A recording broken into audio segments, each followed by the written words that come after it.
today we'll talk about how can you figure out the selection or know how you can do that on your MobiOffice app. So you just follow this ways, then it's going to work with you. All you have to do inverse. So you just go here above sheets, you just click on it here. When you just click on it, so then it's going to take you to this list. Then here can you create here your spreadsheets here. So you just select any of this.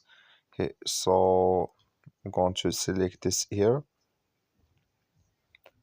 So then it's going to take you to this list, and here can you create it in this list like you say. Then here can you get premium. So that's all you have to do here to create it. That's all. So thank you for your watching. Don't forget to support us by liking, subscribe. Thank you for your watching.